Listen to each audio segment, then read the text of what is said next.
Shut up, Siri. I think that went out, didn't it? Okay.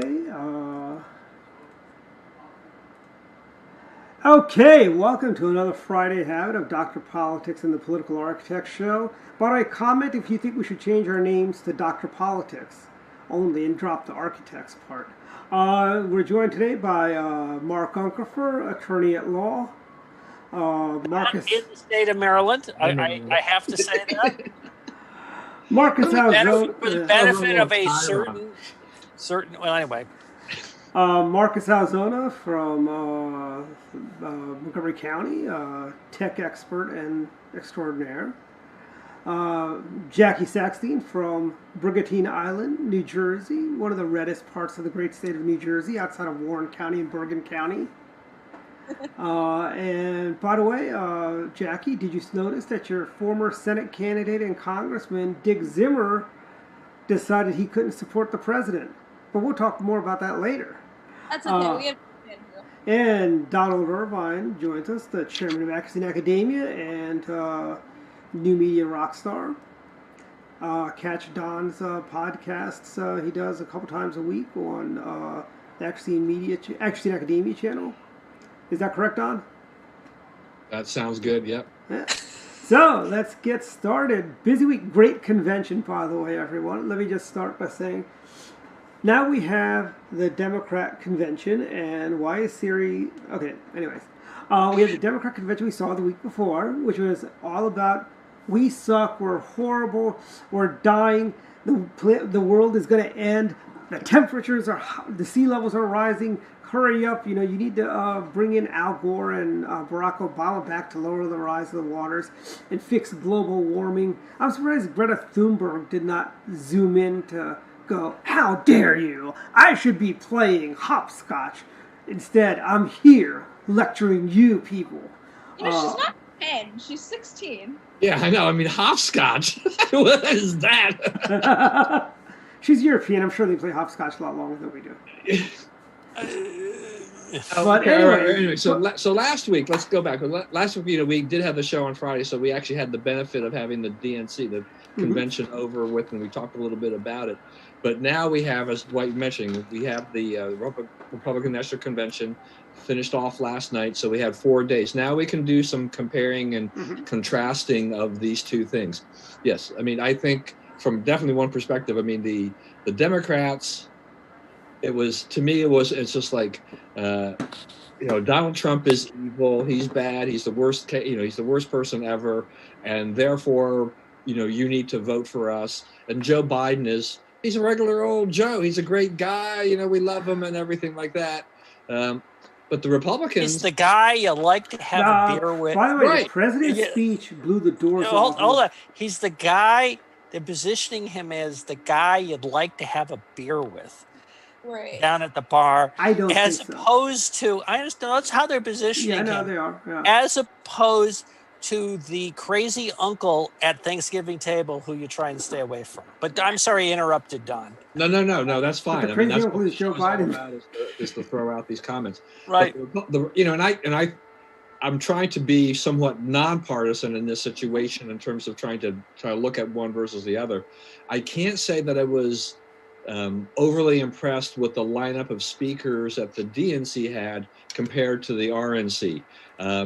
I don't know, maybe, and you guys can throw in your own 2 cents, obviously, about this, but I don't know. I mean, was there a speech at the DNC, in terms of that you'd say that there's 1 or 2 people are the rising stars and we better watch out for them 4 years, 8 years? Not at all. You know what? The RNC throw had in your own 2 cents, obviously, young about this, people, but also I don't know. I mean, was there listen to, and all the DNC has to show for themselves are celebrities. And I don't know how many of you guys watch the Greg Gutfeld show, but last week, Greg was asking everyone on the panel's opinions, and Tyrus, who I adore, said, when are they going to learn? It didn't work 4 years ago. It's not going to work now. No, you don't win elections based off of celebrities telling you who to vote for. right? If everyone in the world took their voting advice from Billie Eilish, you know, the country would be in trouble. Billie Eilish. Please. Yeah, no, and I mean you're right though. The thing is that whole Hollywood celebrity, whatever, that really kind of fell flat. It didn't work at all for them, and they have been relying on that for a long time. So on the conservative side, it's harder to find though the equivalent of that. But what the Republicans Herschel did. Walker. Eilish, Jackie, you know, they bring in country the would be in everyday trouble. people. They had Yeah. so many different kinds of things going on there. It was much more, I don't know, kind of closer to home. I think it can resonate with a lot more people than that message that the DNC was trying to portray out there, that I just don't think really worked. I mean, Biden got zero bump out of the convention. It was Well, literally here's the question it about you versus- guys. well, First it of was all, with the versus regular people, Dwight. That's what I'm trying to get across. Yeah. Is the elitist celebrities versus like these are normal people that they had like there were multiple speeches this week that actually made me feel something, and the GNC just was like, "What are you doing?" And here's the question: do you guys remember anybody, any of the speakers, any of their speeches, other than "America Sucks" from the DNC convention? I tell you, people have forgotten who spoke at the DNC convention. People are not going to forget the folks that spoke at our convention. I think, with the exception of our old friend Rudy, everyone was happy and upbeat. I think Rudy was just going for effect, but I thought Rudy came across a little angry. But He Rudy does was, a lot these days. but Rudy's what? How old? He's up there in years, so we can give him a pass for that. And what Rudy said made perfect sense. When this is a guy, when he was mayor of New York, things were great. He turned Times Square around. Nobody wanted to go to Times Square in the middle of the day when David Dinkins was mayor.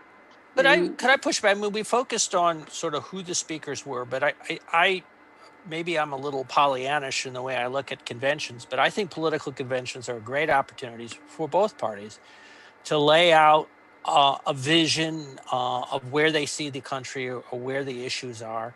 And it's it's a commercial, if you will. It's an infomercial, but it's a healthy one in which a whole group of people kind of look after, obviously the campaign's been going on for a long time, but look again with fresh eyes at what the vision is for where we go forward. And without question, this year's conventions, both of them, set up what will be the defining contrast between the two parties, between the two candidates. And for the Democrats, it is about two things. It is their intense dislike for Donald Trump personally. Indeed, I think sometimes even more than the policies, not that they like his policies, but it is it's a visceral and intense dislike for the president. And secondly, a reaction to COVID, and it fits naturally with the kind of Democratic narrative to be sort of risk adverse in society and to be, how shall I say, more cautious and to have but anyway, those are the two themes that they have. Whereas Republicans had a challenge, candidly, because of COVID, to be able to make the case of, remember how things were in January, but for COVID, this is where we would continue and we'll be able to move forward in the future. And I think they did a great job of weaving the narrative of addressing the crisis of this year, but also doing it in a way that highlighted the tremendous policy successes that they've had. Again, you can't just say what we did in the past, because you got to make the case that what you're going to do in the future. And I think they did a good job of that as well. 100%. And I think Trump actually really wrapped everything up, albeit in a very long bow last night. It was long. And we'll talk more about that later, but really hitting on all of those points of this is everything we've accomplished in the past 3 years, pre-COVID, and even as a way of bouncing back from COVID. But you're missing another big theme that the DNC hit on, which is funny because a lot of it now is being backtracked after what happened with Jacob Blake, is that whole idea of racial justice and systemic racism. And here's... Hold on, Dwight. But the big thing there is that now we're watching them roll that back because they're seeing that the left, and more particularly the swing state voters, the moderates, are not reacting well to this idea of we support the people who are rioting and looting because it's their penance, where they're making the white people pay for systemic racism. They're all now being forced to roll back on that. And it's going to be interesting that they had to choose between the progressive left and the swing state voters. But see, they can't put the genie back in the bottle. I think they've already, uncorked the genie. They own the riots, they own the looting, they own the burnings. They own it now, and I mean the fact that you've got Democrats who said we made no case about, we didn't even talk about any of the rioting and all that. Like, as in liberals are saying, there was no mention of BLM or any of the stuff like that at the conventions. So got used to it. We had a positive. We were talking about the future, what tomorrow will bring, not what happened yesterday. These people are still living. They still think FDR is in the White House. The New Deal is coming down the pike, and there's racists around every corner. Most of these guys didn't even support the Civil Rights Act. LBJ had to count on Republicans to get the Civil Rights Act pushed through.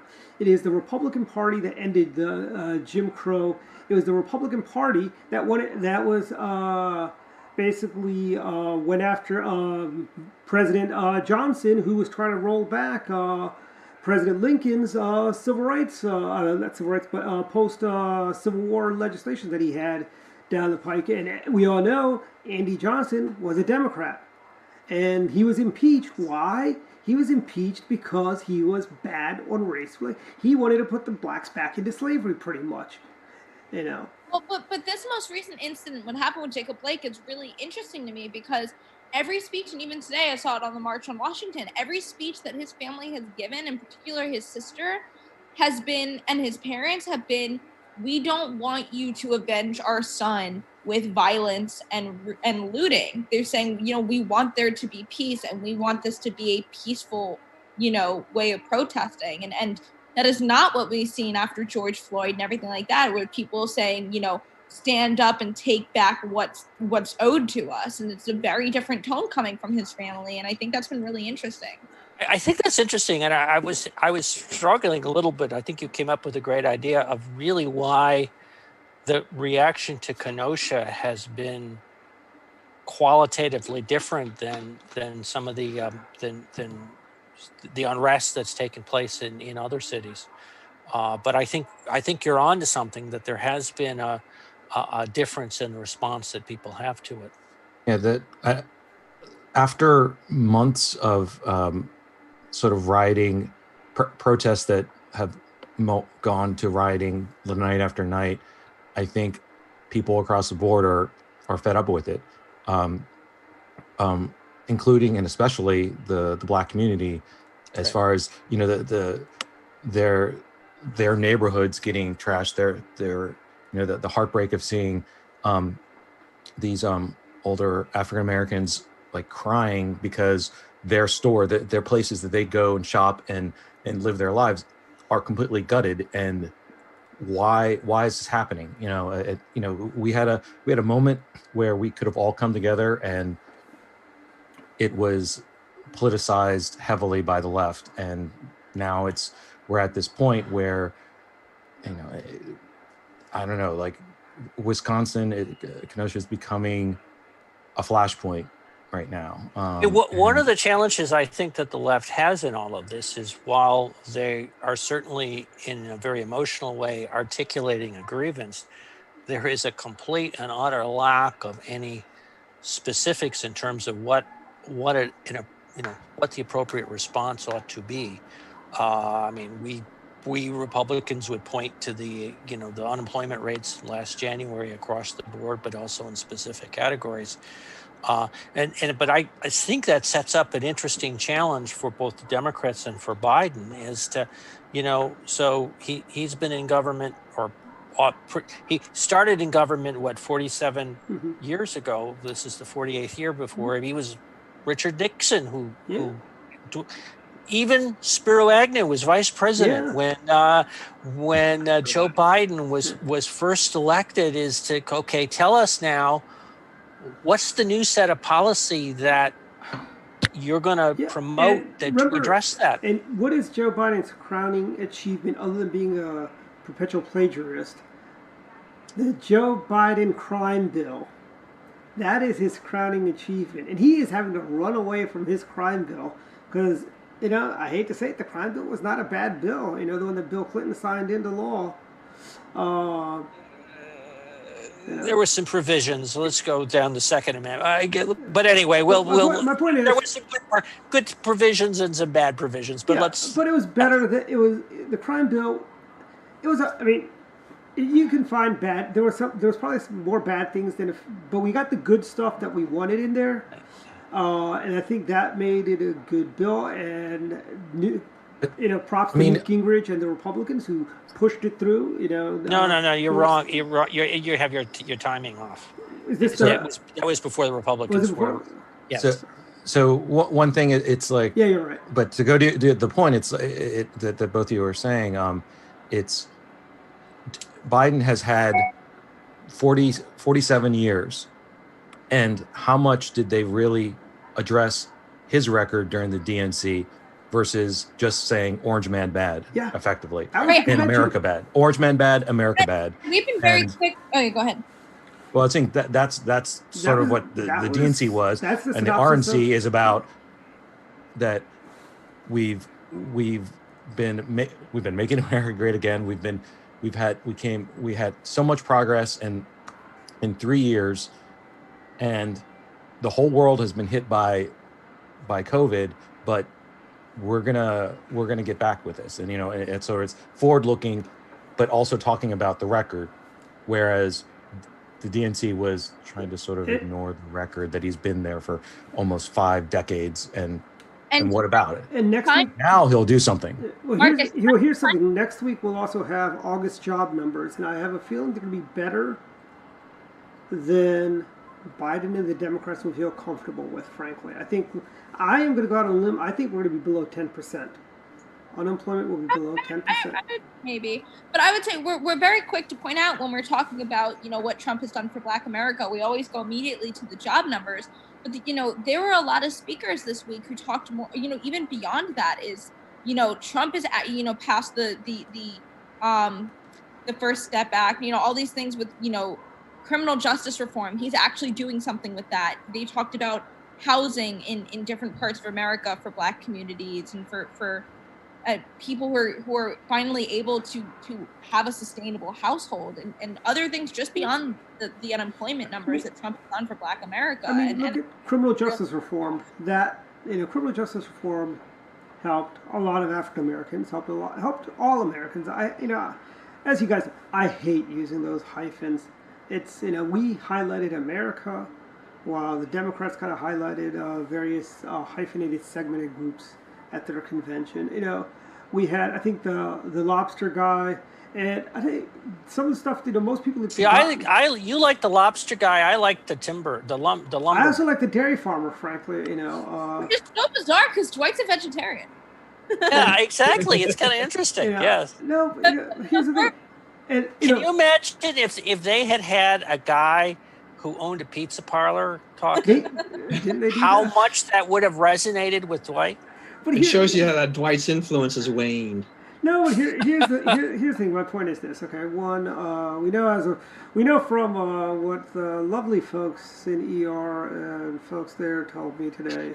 Oh, no. I don't need enough carbs, so that's. But back to the point is, like, we featured, the lobster farmer, the dairy farmer, which.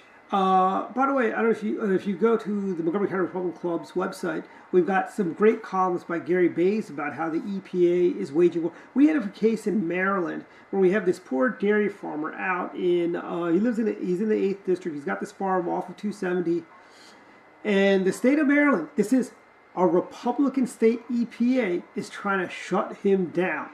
I mean, the way the case got to my friend Gary is. Gary's friend is a bankruptcy attorney, and the guy thought they've had to spend over hundreds of thousands of dollars already trying to fix something, which didn't need fixing.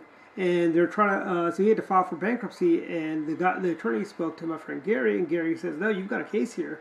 So Gary got involved, and that's in litigation right now. But out of curiosity, Dwight, and I forgive me for not reading as closely, was this farm within the agriculture reserve? No, this is it was in Frederick County. Oh, Frederick County. Frederick Okay. County, not in Montgomery County. Frederick County. Montgomery County. Well, it should have been in the ag reserve, right? You Because know, because government gets to decide where we have farms. Exactly. But the poor farmer, was facing bankruptcy, and that's why I kind of like the dairy farmer angle, the lobster farmers. I mean, the Democrats have waged war on America's farmers for way too long. They've been doing this since quite frankly, since FDR. And they don't understand. You see all the liberals in Tacoma Park riding around with bumpers says, "No farms, no food." Well, you guys want to shut all the farms down, so you're not going to have any food. Yeah, to give a Star Trek reference for Dwight, we're not at the point where we can just replicate food yet. Yeah, and would people want to eat replicated food? I mean, I'd be fine with it. Let's come back to the convention. One of Yeah. the things that both Marcus and I had the privilege of being part of was to go up to Baltimore on Wednesday night and participate in, let me emphasize, a very small group. I'm holding back my jealousy, so we can. I just want you to know, I want to emphasize, it was a very small group. Was it not a very small group, Marcus? It was about 100 people in a fairly large space. Yes. That participated to listening to the vice president's speech, and You had I a guess surprise guest there too, didn't you? we should have known that given the intensity of security of having gone through these things in the past, that we probably should have figured this security is a little intense tonight, A, and B, while the vice president was speaking, we sort of heard a number of helicopters flying around that seemed to be arriving with. But anyway, the president showed up. And one of the fascinating things is I had a chance to watch a tape of the CNN cover. And just to be clear, one of the things that was kind of made it special was that after the speech was done, both the president, vice president, and their wives came down and worked the rope line, if you will, for, again, what was a fairly small group of people. And it really was kind of exciting. But what's fascinating was that multiple reporters were coming up. I don't know if they did this for you, Marcus, but asking, had I been tested prior to go in? Did you get that question? I did not. I was there though when one of them approached you. Right. And okay. I just like stared at him like. Well, that's interesting. So the response was, yeah, we were tested. Just to be clear, there was a place where we all got together beforehand, and then we were bussed over. We were tested. So then I'm watching the CNN coverage. This is a tape of it after the effect of their claiming we spoke to 4 people, and these people have not been tested. And like, holy crap! Where's the fact Who are checkers? those 4 Where's people? the fact checker on this? And that's all I read about last night's speech too. They had 1,500 people. I bet none of them were tested. None of them are wearing masks, and they're sitting right next to each other. I will. So it's kind of, and that was the dominant narrative to. Again, this was the coverage, the taped coverage recycled that I was listening to. But it was kind of frustrating to really it's like one of those occasions where you're part of an event and you see just how much the media's agenda ends up driving what their coverage is. Right, like notice how they didn't cut to any of the live feed of you saying yes, I was tested. Right, No, exactly. it's- And they probably were accurate. They spoke to 40 people, and 4 people said they hadn't been tested. Yeah, And I don't know who they were. They were tested, right? I mean, they were there. They would have gone through the same screening process. At least their people there would have been. maybe they going were through. talking to 4 reporters that said they weren't tested. Right. I 4 protesters standing 4 on the protesters. outside. I don't know. Well, Well, the you had- protesters were well aware. Yeah, I mean, you bring up a good point though, because the media's focus on those couple of nights really wasn't as much what was said by Pence and Trump, but it was this. Where's the social distancing? Where are the masks? Yes, Don, they're being so that curious in the age is of a COVID. great question. You saw the noise protesters outside the White House. Where was that social distancing? They had a party bus. Yeah, Right. well, we know. Were they all tested for COVID, by the way? Were they all tested? That's what I'd like. Muriel Bowser, were they all tested?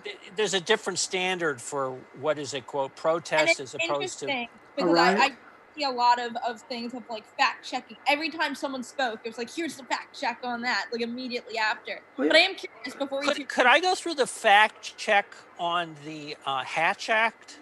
Oh well, we're No. gonna get to that. But Yeah. before- Okay, all right. Yeah. We'll come Yeah, we back do to want that. talk about it. But you know, let me just say this too about all of this, you know, the social distancing issue and all these people from the Trump speech. You know, Jim Acosta from CNN. You know, he apparently spoke to an unnamed White House, you know, official who said who told him, he says, and this will blow your mind. You know, Wolf, is that they told me this is that, well, they're going to get this eventually. Everybody here is going to get it eventually related to COVID. And you know, it's like, who was this person that allegedly told him that? Helen Right? So Thomas. you know, Helen Thomas.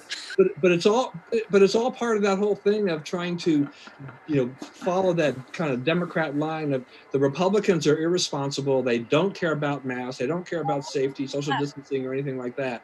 That was a narrative. That was part of the narrative that they wanted to create to distract from the messages that were given at the convention. I mean, there were so many great speakers there, from Tim Scott, Nikki Haley, you know, First Lady Melania Trump, who got criticized by Bette Midler and then got smacked down on Twitter for doing so. You know, Dan Crenshaw, Madison Hawthorne. I mean, you know, that very dramatic moment of him standing up, right? Yep. But the liberals are like, oh, but see, he's just trying to, you know, kind of in those people, all the athletes who, you know, people who were taking a knee. Hey, Don. A lot of ridiculous reaction. Yeah, and you know, one thing I did remember hearing from, I think it was someone at MSLSD, where they were saying how it was cheap theatrics. Do you remember, let's go back in time to the 1992 convention. Do you remember when that woman who was running against Frank Riggs in California, she worked for Al Gore, and said how cool her boss was because he had email. And they did the exact same thing with her. She was in a wheelchair, and the only reason they trotted her out there is because she was in a wheelchair, and they were trying to make the president look bad. Bottom line is, ours is not cheap. We don't do cheap theatrics like the Democrats do. Our convention is authentic. Cheap theatrics is in the eye of the beholder. That's true. So, you know, I don't know, Doc. I don't know, Mark. No, but I do want to say invariably it's the other guy's theatrics that seem right. cheap. Yeah, you're right about that. And one thing that I did not know, I didn't know anything about Kayleigh McEnany, you know, and her whole battle. That kind of like that blew me away. You know, I mean, she's still very young, and to have to go through that and then to be able to put that message out on national television at this kind of an event, I thought that was stunning, you know, and once again, it brings back that human element into this convention that was really lacking for the most part at the DNC convention. And I did want to ask, I guess if we'd had Jerry Kay, we would have had a perfect moment to say Kristi Noem, Nikki Haley, but now we only have Jackie side. I want to say there were so many powerful speeches this week, and on top of the Kristi Noem, Nikki Haley question, I also want to know who everyone's favorite speaker was. I mean, obviously, you guys might have a little bit of bias since you actually got to attend one of the major speeches, but I mean, for me, I thought Nick Salmon's speech was fantastic. Yes, it was great. Yes, him, but and Madison Hawthorne, that was amazing. By the way, that speech, Jackie, Adam shared that on the Montgomery County Republican Club website, which we are not affiliated with in any shape, way, or form. We have our own independent thoughts here. But that's gotten a lot of traction. We've gotten What did they say? What's yeah, that? I don't know, but I think my favorite. What I'm saying is, you're board members of the GOP club. Yeah. No, my point is that Madison Cawthorn speech got a lot of traffic. A lot of people watched it again because we've been sharing highlights of the convention this week. Have been on the website, and by the way, subscribe to their newsletter if you want to see them again next week. You know. Hey, as if we're not the same people. Anyway, no. My favorite speaker, I think, that I saw was Tim Scott. I thought he was fantastic, and I would say that the one that impacted me the most listening to it was the woman who spoke last night, who had the husband who did security for a friend for the shop, and he went back on the shop and was killed during the protests. St. Louis, Dorn? Yeah. Mm-hmm. Yeah, that was good. My heart was breaking listening to that one. So but I tell you, another great moment we had last night when we had the mother and father talk about their daughter that was captured by ISIS. That was Mueller, right? The Muellers, Carl and Marshall Mueller. That was probably one of the best moving moments, and I think it made a stark contrast to what a Trump administration has done and what the Obama administration did. They dithered for 8 years. They did nothing about ISIS because they were the JV team. They did nothing on the war on terrorists. They were soft on communism. I had to throw that one in there. And we, here's this. You want a strong America or do you want a weak America? If you want a strong America, you vote President Trump. If you want a weak America where we lead from behind and we basically become the doormat for the world where we're to blame for everything and you want our president to go around on an apology tour, then Joe Biden, Creepy Joe is your candidate then. But most Americans want a strong America. Most Americans want to see a prosperous America. Most Americans believe in America. And we are the good guys of the world, frankly. If it weren't for us, we'd all be speaking German, frankly. If it weren't for us, we'd all be under the gathering sickle. It's the United States that stood up to Nazism. We stood up to communism. We went to the moon and back. We put the space shuttle out there, and we're going to Mars, thanks to Vice President Mike Pence and President Donald Trump's vision. Right. So the Mullahs were your favorite. Probably not in the next 4 years, Dwight. No, but it's going to happen. John Kennedy started the moon program. We didn't get there until President Nixon. All right, Mark. Yeah, no, I mean I agree with that. I think Tim Scott was my favorite, but this is a kind of convention where you look at it and it's like it's really kind of hard to choose because there were so many great moments as we have discussed here in terms of what we saw there. I mean, I don't think I even remembered or knew that Burgess Owens had, that he basically had lost his money from his playing career in the NFL and was a chimney sweep in New York. And then he's built himself back up and, who knows? I mean, he could be the next congressman from Utah. He's going to be in a tough battle with McAdams, but he's got a good shot of winning that race. We're going to talk video. Can I pick one of my speeches? And it isn't so much about the drama or the personal narrative associated with, and I realize I may be branching off to another topic here, but having Secretary of State Pompeo speak from Jerusalem, where the United States has finally moved our embassy to. Now, bear in mind, this is something that I guess I'm hard pressed. I have to go back. How many past presidents have made this a campaign pledge? Virtually everybody who comes in during the campaign says they were going to move to Jerusalem.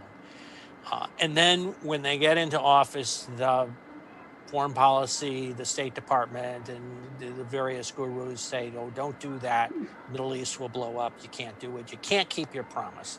And invariably, Republican and Democrat in the past, that's exactly what they did. They said, no, we're not going to do it. To his credit, this is a promise that the President Trump, kept. And I thought it was an appropriate message given the political nature of that. I mean, that was a political decision. It was a campaign decision that's been on the table for a long time. To have the Secretary of State make that point from Jerusalem, and it meant a lot to me. Now, we'll talk a little bit about the Hatch Act issues, but I wanted to say that was front and center, a presidential level issue of great legitimacy for a period of time. And I might say it comes just to undo the narrative that doing this would have been so detrimental to our relations in the Middle East with others. It came at the exact same time that an agreement has been reached with the UAE, just giving the lie to the fact that it couldn't be done. And here's one thing President Trump has done. It kind of throws back to the old Nixon commercial where he's making, friends where we used to have foes, and he's made, we've made, we're now more friendlier with a lot of the Arab states that were anti-American for a long time, I think that's thanks to the president. We're doing better worldwide. Yeah, we have those snobby Europeans that don't like us anymore, but, they're snooty Europeans. What's their GDP? What's their economy like? And when is the EU going to fall apart? I mean, completely. All right. Well, but, Marcus, what? It also goes to, it underscores just, how good the Trump administration has been to Israel compared to the Obama-Biden administration. Oh, absolutely. Well, you had a couple of anti-Semites in the White House at that point, under Obama-Biden administration. I mean, these people didn't even revoke Helen Thomas's press credentials till I think a few days after she made her anti-Semitic rant. All right, wait. I So- want to hear. I want to hear from Marcos. Yeah. So just to follow up, it's the speeches besides the vice president and the president, of course. Ivanka Trump's introduction of him, and even referencing the tweeting, the sometimes unfiltered, but also something that I remember 4 years ago when Peter Thiel spoke to the 2016 convention. You had Richard Grenell speaking. The first openly gay cabinet member or openly gay person appointed to be a member of an American cabinet was by President Trump to be the acting director of national intelligence. So I thought that was interesting too. It's like it's almost like there's the reality of the big tent that the RNC presented and the pro-America message that the RNC presented, and the DNC was just orange mad bad and COVID, I guess. I don't know. It was amazing. Like they really did. The RNC did a really good job of dismantling so many of these. I don't know if stereotypes is the right word, but just rumors or false narratives that the left has spread about Trump. They talked a lot about, look at how many women that Trump has put into positions of leadership within his administration. Ron McDaniel, Kayleigh McEnany, all of these hot, Kellyanne Conway, which was another really good speech. And they pretty much like tore down every negative thing that they've ever said about Trump. And then one thing that I'm just realizing now, when you look at at a really far zoomed out level at both both conventions, one is super focused on I want to say on COVID, besides the orange man bad part. It's like, okay, we're all going to be as distant as possible because we got to do. And then you had the event we attended at Fort McHenry and the event at the White House. Which future does America want? Which are they looking at and saying, I want more of that? And that's what it's going to come down to, and I think that's why President Trump's going to win. I mean, if you look at even states like Illinois, where there are so many people who are filing for gun permits in the state of Illinois, that they have a backlog going months to getting approval for gun permits, which is a sign that even people in the suburbs who live in Naperville and other Chicago suburbs are not too happy with what's going on in the city with the George Soros-funded mayor of Chicago. And then you've got all these George Soros prosecutors around the country. Like I just heard today, there's a prosecutor in California that was backed by George Soros, is going around saying, well, hey, cops, when you stop a looter, you can't charge them if they need the object. Like if you need an 80-inch TV, and if you're looting an 80-inch TV, you're not going to be charged for it. Well, that is an excellent conversation, and we should have it another day. It was the effort on the part of the left.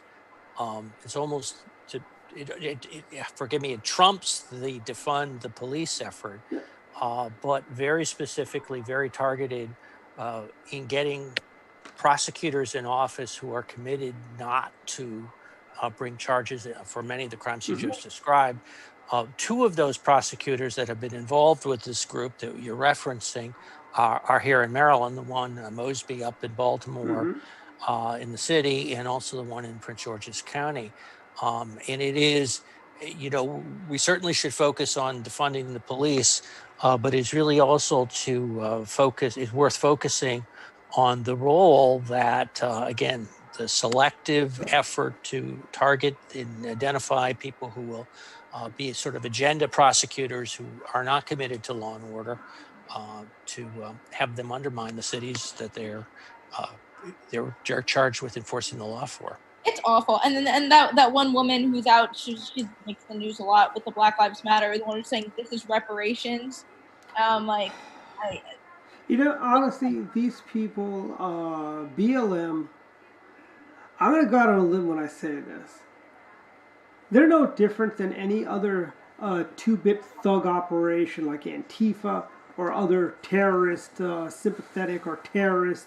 They give aid and comfort to criminals. Sure, and but so on. we've talked about this on the show before, and under I think there's a distinction that's hard to draw, but that needs to be drawn between BLM, the organization, which is all the things that you described, And BLM. and the understandable sentiment that average people have of thinking that all lives matters, Black Lives Matters, and frustration and what have you, and it's important for us to acknowledge that, but also, frankly, also to make the point that the organization itself has a very extreme agenda, and that when there's criticism being made, it is of that group.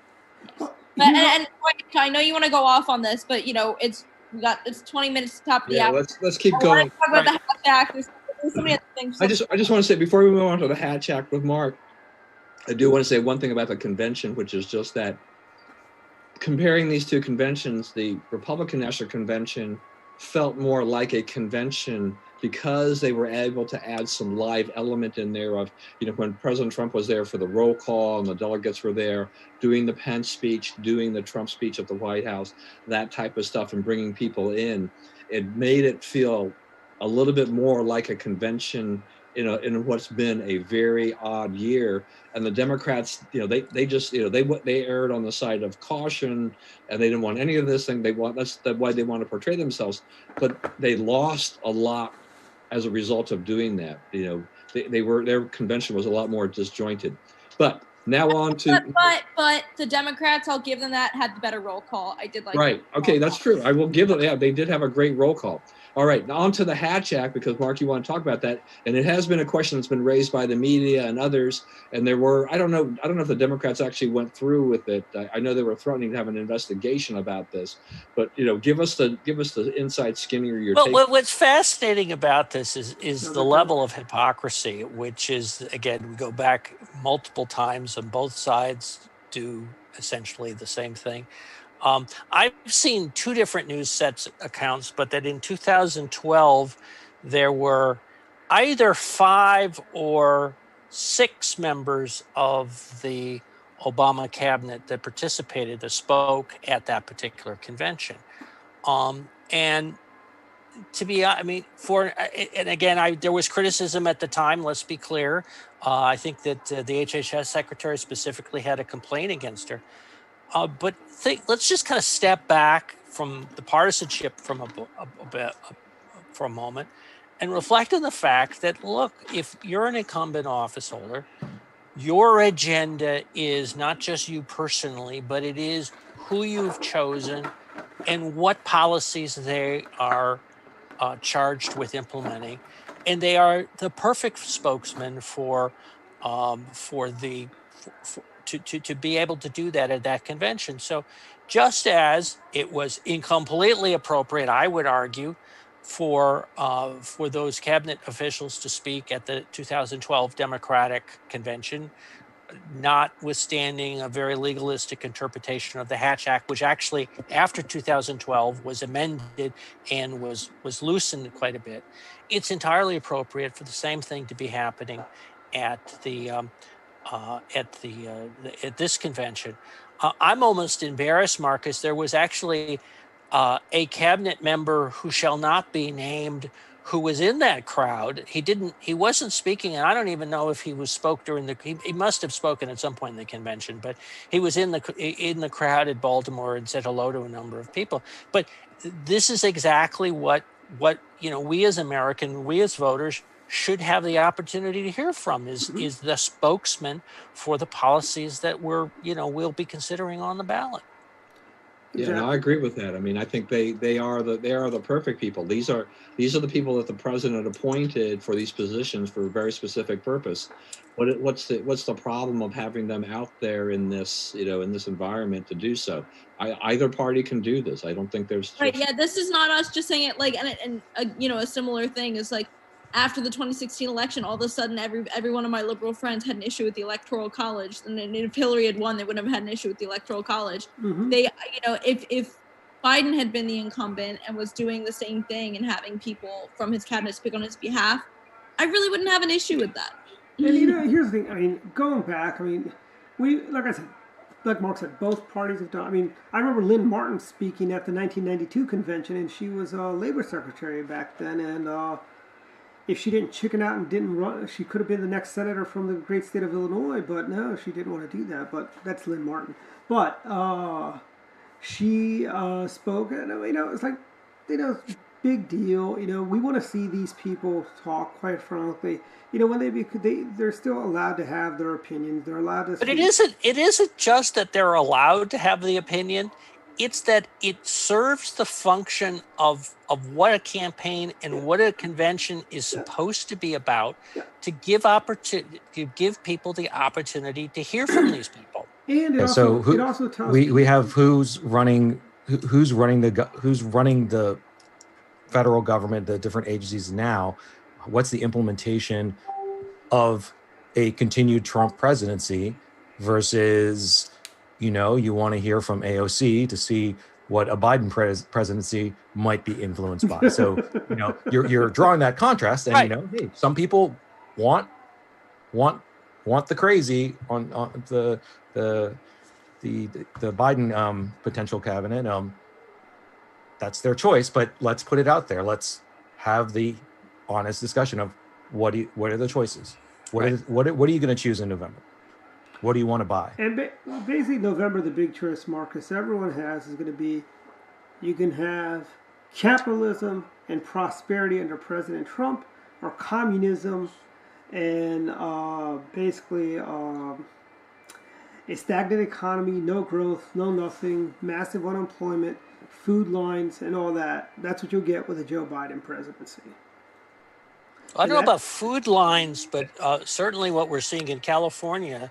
I mean, one of the challenges with the energy, we talked about AOC, but the Green New Deal policy. One of the challenges on that, kind of put it into the specifics, is if we rely on unreliable energy sources, we're going to have blackouts. Solar power is good, and when the economics work, and wind power is good when the economics work. They should be used to the maximum extent that is appropriate. But it's not reliable, and relying on unreliable power means you're going to have blackouts. Yeah, I mean, funny thing, California's probably thought after they got rid of Great Davis, their days of rolling blackouts and brownouts were a thing of the past. But it's back. Right. I know. Right, and I mean what you're saying, Mark, is good, because I mean this is what I've been with these California wildfires. I've read several articles about the energy issue out there in the power grid, and the California's big push towards renewables is putting them in a bit of a spot now, because, as you said, I mean, we know that wind is unreliable. It's basically generated when there's wind, and there's not wind all the time. Solar energy, you need sun, but the sun eventually goes down. So what they've had this problem is that they've relied so much on renewables. They have been decommissioning nuclear power plants, gas-fired plants and things like that. And they thought, okay, well, we'll use renewable energy, and then to pick up the slack, and when there's heavy usage time in the evening or whatever, we're going to draw from the neighboring states from their grid, because we have an agreement to do so.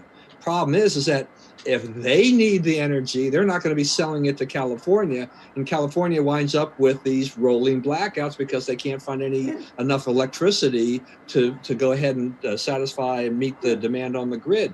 So this is a huge problem with relying so much on renewable energy. I mean, look, I've got solar panels on my house, and that they're fine, but I am not going to put all my eggs in one basket here. And the fascinating thing is what is the best swing power, if you will, to be able to pick up these periods. Part of the challenge is electric energy can't really be stored, so it's got to be created at basically the time it's being used. I think the biggest problem is nobody's seriously looking at nuclear power. California has seen this movie before with Gray Davis, was governor. They had the same problem, and that was when they started decommissioning nuclear power plants. I mean, we really need to go full nuclear in America. I Actually, think nuclear hold power on that. is clean energy. Yeah, but the economics of nuclear, I mean, listen, if the economics make sense, that's fine.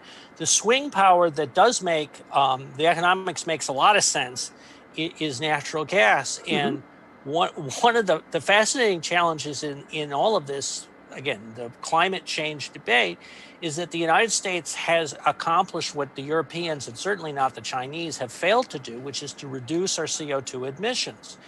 And the way we've done it, unfortunately for West Virginia and Kentucky, has been to move from using coal to generate power to cheap natural gas, which has become much more competitive.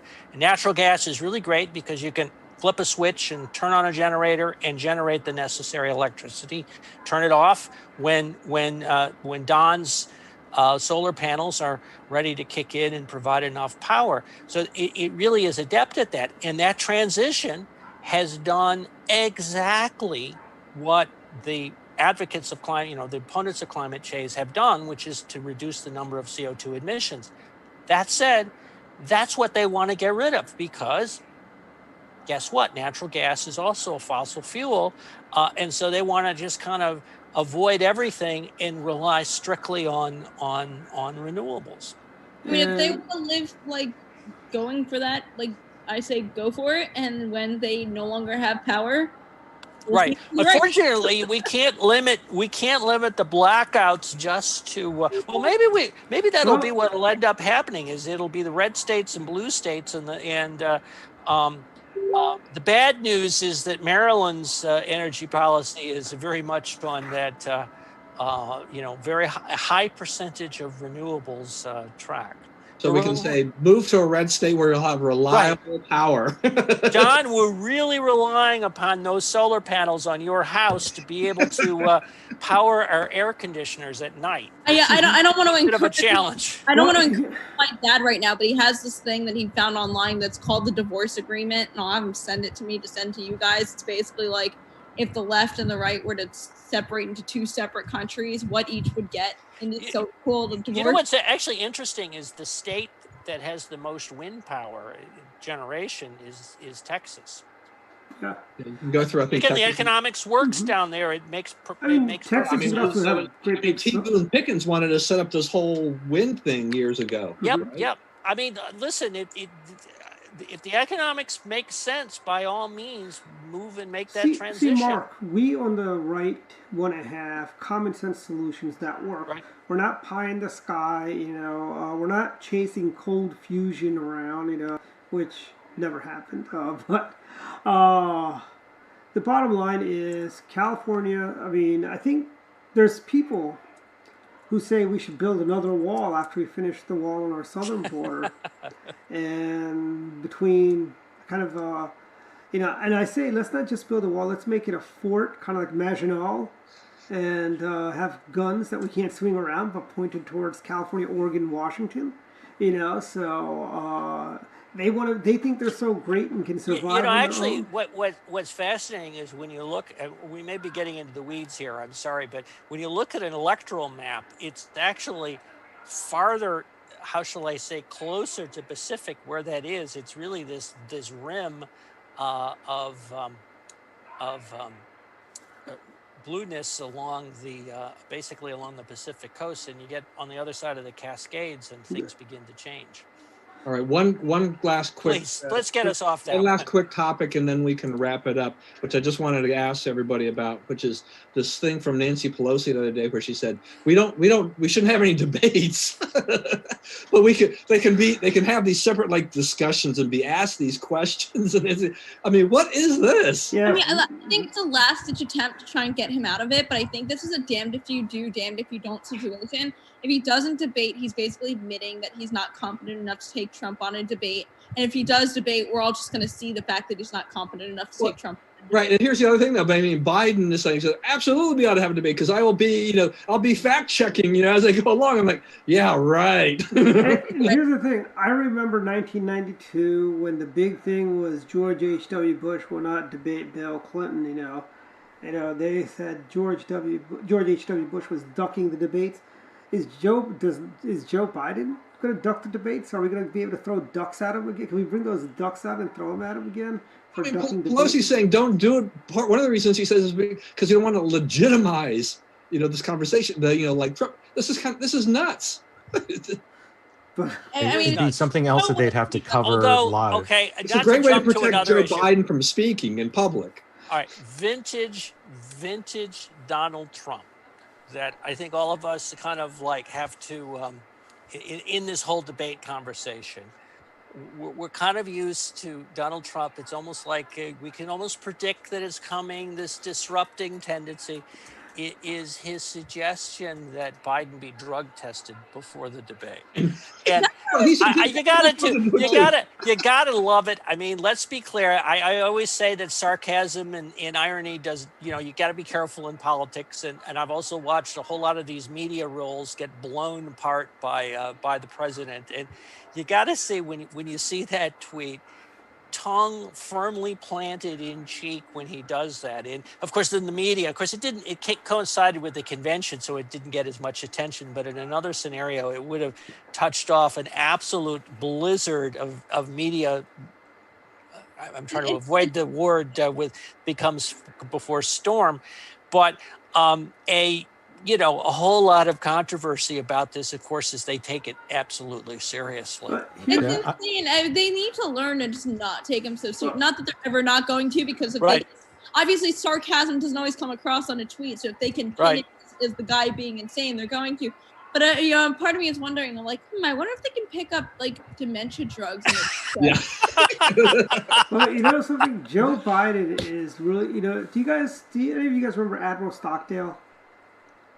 He was Ross Perot's running mate, and I could see Joe Biden having an Admiral Stockdale moment where he's like, he'll be on his phone like playing Candy Crush on his phone. Seriously, I think I on a more serious level, I think he certainly will make mistakes. However, this is a guy who's probably got enough muscle memory from having been obviously in the Senate. He ran for the Senate 48 years ago. He was 29 at the time. He was younger than us. Well, not Jackie, I'm sorry. But, he was elected to the Senate before he was 30. But he's had 48 years. I mean, give him credit that there's going to be a fair amount of muscle memory that he'll be able to go I hope you'll talk about his crime. Again, who gave the rebuttal speech today? Not Joe Biden, Kamala Harris. So what does that say? just like to point out, like, the assumption that there's going to be a debate is an assumption, and that I just like to repeat that again. I mean, Pelosi is throwing up it's a trial balloon. Pelosi's putting it up there, whether it'll be successful or not. If they're, it's not a guarantee. I guess I just want to reiterate. Is this like Marcus when he said Joe Biden will not be the nominee or something? Yes. Well, actually, do you think they might use the baseball rules and give Marcus? They could give him a pinch debater. He's gonna send in Barack in his place. No, Marcus, I don't think there's any way he gets out of doing live debates without there being so much scrutiny into it that it completely tanks his chances of winning. He wants an earpiece. I think there will be some support though, Marcus, for it, because there are Democrats that are worried about Biden. They want a virtual, not live. I mean, you can say, oh well, let's have a distance one, so you can have an earpiece. But you're saying that. See, I don't think an earpiece helps him. No way for them to. They'll wind up confusing him. There's going to be way too much. Yeah. What are you saying? What did you say? It's way too easy. Please repeat that. And people are going to believe that Biden is too afraid, and the left is too afraid, and they're playing their hand now, too afraid to let him get up there and debate the president because they know he can't do it. They're showing their. So is that better or worse than him going up there and actually making a fool of himself? I get the point that he might not do that. Yeah, like the muscle mass thing. About this. Memory. There's a lot of muscle memory. He's certainly been in front stage politics for a long time. I think if you recall the way the debate formats work, there's 80-90% of what goes on in debate. You really have the opportunity to kind of regurgitate that 30-second soundbite. Now, the other 10%, which is going to be the dangerous area for him or for any candidate, is where you're having to effectively respond to something that's unexpected or something that the other And other Trump is But candidate. see, this is how the debate, because it's going to be, you're going to have MSNBC reporters, ABC, CBS. Marcus, it's going to be like this. Come on, Joe. You got this one. And they'd be like Well, trying to what mouth the else- answer. So Joe, to you. it's what would you do about COVID? Joe, what would you do about China? Joe, what would you do? I have no Yeah. like we all know that unless Chris Wallace is doing the debates, that he's going to get softball questions. I don't think it's the moderators he needs to be worried about it. It's Trump. Yeah. Trump knows that, and the left knows that, and Trump is not. He is not Yes. going to play softball. Remember when he debated Hillary Clinton? He actually turned to her and asked direct questions to her, and you had That is what I'm counting on. I think But that's what a we'll- lot of us are counting on, and that's what I'm popping popcorn for. But some of that, if you remember 2016, some of the debate part of the experience is the audience. So in this era, will they just not have an audience? Okay, we'll have Probably. two live, like that, Yeah. and that's something that It won't that the president feeds off of. Right. I mean, you can. I think they ever can. been to one of the rallies, you can tell he feeds off. He works the crowd, I think that's going to be I think they can do an part of the missing element. They can do an audience. I'll tell you why. I mean, the fact that look, you can do. They a could, debate- but they're not going to. Is what I'm trying they're to not say. going to. Yes. Well, here's the thing. Then, honestly, we could do. Here's the thing. This is what I suggest. Let's do these debates in the Rose Garden, and not we good. have I people don't- come. We do a Rose Garden debate, and then we can have the president can allow people in. You got your audience, and quite frankly, we don't even need the media to basically. Part of the sponsor idea of the debates, though, is supposed to be on kind of a neutral site anyway. Yeah, it really is. I mean, they've It's already people's picked the house, John. sites. Yeah.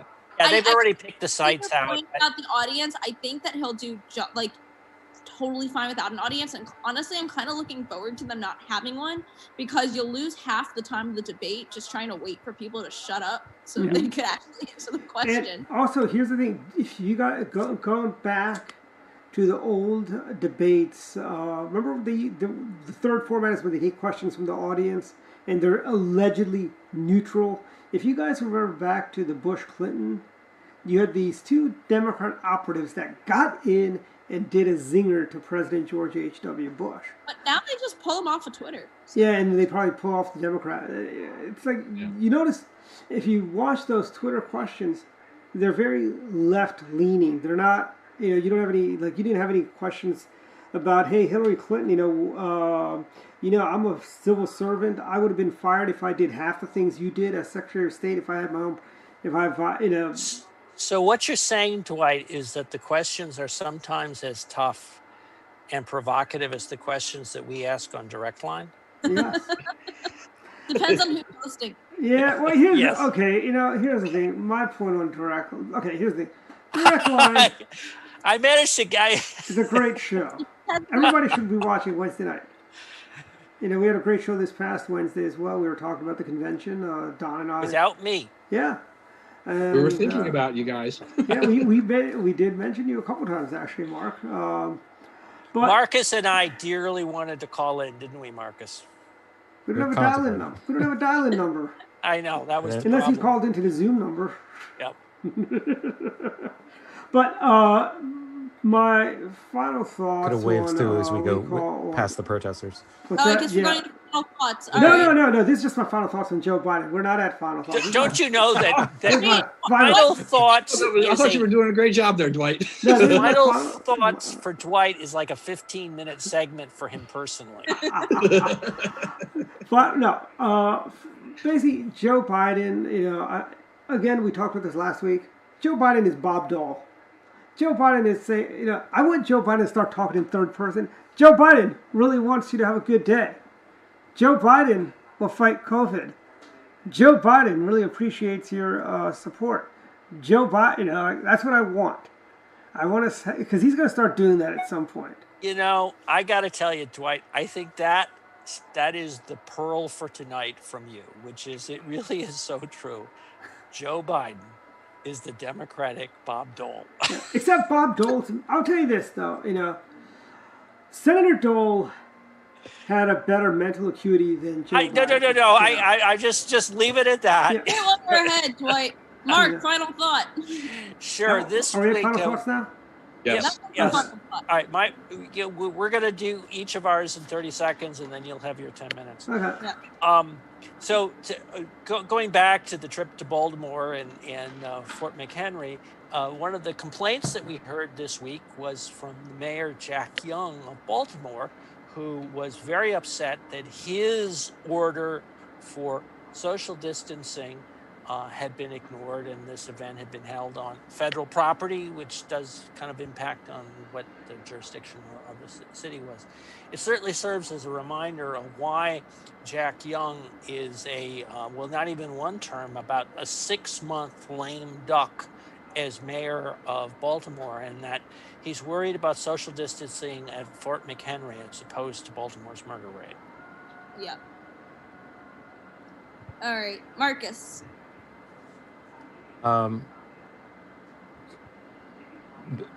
Possibly the whole debate, whether there'll really be one, whether they'll try to put a virtual one. I feel like that's an issue. I almost can't really make that prediction though, because it's just so up in the air.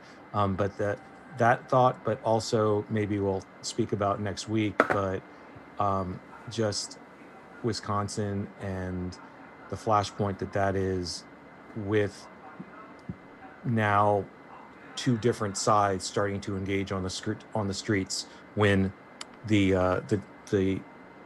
executives pull the police back. After a bit, after months and months of rioting, you pull the police back. What happens now when groups start mixing it up? And it could get bad this fall. Hopefully not, but we'll see. Well, yeah. Don. Yeah, I guess just my beef this week really has been with the pro athletes who have decided to become extreme political activists on Black Lives Matter. I mean, I've been willing to deal with the bubble in the NBA bubble in Orlando and Black Lives Matter on the court, and the NBA players are being allowed to wear T-shirts, jerseys, saying whatever they wanted on the back and whatnot. But this idea that they basically were going to boycott the playoff games, which then spilled over to Major League Baseball and also spilled over to the National Hockey League. I think for the most part, I'm pretty much done with professional sports, in this regard, that I want to watch professional sports for the competition, for the athleticism, and for all of this. I don't watch it for the political activism. They can take that and use their fame in their private lives, but they also have forced owners and corporations, advertisers, into their mindset. Leaves me with college football and college basketball. If we have a season, that'll be great, as long as hopefully that doesn't get poisoned as well. I did, Jason, our good friend Jason Stein, he was like, he was holding out on the NHL, and then he goes, "Oh, great," and they had just issued that, they were going to postpone a game. It's like, it leaves a lot of us sports fans like, man, I guess you're lucky, Jackie, in a sense, of the theater. I don't know. I would say, well, you know what? We theater nerds welcome you with open arms. And Don, I would love to show you a bootleg of the Book of Mormon. Hey, are the lights on back on Broadway? Are they back on? Have you ever seen that, Don? No, I have not seen that. Oh, I saw it at Kennedy Center. Oh, that's a whole other conversation. Oh, that's fun. That's good. Not see that without me. Oh my God. You'll love it. Yeah, my final thought is something else we didn't get to talk about this week, but definitely something to see how it plays out next week, is that Larry Hogan announced that all public schools are safe to reopen. So it will definitely be interesting to see if any of the public schools take them up on that offer. My guess is probably not. I know that there's already a statement from MCPS saying, like, listen, this is too last minute. We're going to stick with the online classes until at least the first semester of the year, and go and reevaluate from there. But I think it'd be interesting to see if any schools actually do end up opening in person based on that announcement. And then also saying that I think my favorite line from the entire convention was Mike Pence saying, "We're gonna make America great again." I thought that was really fun. All right, Dwight. Yes, my final thoughts. Okay. A couple things. You guys know how I feel about slow drivers in the left lane, right? And now, The same way most drivers do. Yeah, well, now I've got a new pet peeve, sort of. When I go jogging, why do walkers and bikers, and I don't know who's worse, the bikers or the walkers, they hog the running trails. They don't get out of your way, and bikers, they just zoom by like they own the road, It's like, we created special bike lanes for you. Why don't you get off the running trails, And furthermore, Montgomery County Parks, I do want to know, can I go and put a lawnmower in front of Mark Elrich's house to go mow the lawn in the park? The lawn in the parks in some areas is almost knee high. And I know if my front lawn was like that, I would get a citation from the county. I think Mark Elrich should take a lawnmower. It's not like he's doing anything, and it might do a little good. He could go mow the lawn, him and the entire council could go to the park, There's a particular stretch on Beach Drive where they could mow the lawn, and they could be a nice photo op, These guys are politicians, but they're doing jobs of regular Joes, I doubt anyone on the council knows how to start a lawnmower, though, let alone Mark Elrich. But it'd be funny to watch him try. They could have a committee to decide. Yeah. Dwight's grievances of the week. No, I'll tell you one more last grievance. Since you mentioned grievances, is why is it when you're in ER, it takes forever? It's like, honestly, I know it was only like 3.5 hours, but the 3.5 hours felt like 6 hours. Because you didn't have a gunshot wound, Dwight. Dwight, think of how much worse it would be if we had universal health care. And you know what the worst thing is? Once they get you in there, you can't leave. I felt like, let me just walk out. They go, "Oh, sir, you can't leave." I'm like, "Why can't I leave? Is this Joe Biden's Go to America urgent now?" care. But so all in all, Market solution. You go to urgent care. Urgent care is great. Yeah. There's an. I'll talk about it after we go offline. Yeah, right. Okay. That's a good All idea. right, well, thank you everybody for tuning in. We will see you next Friday night. We got lots to talk about then. Yeah. We do.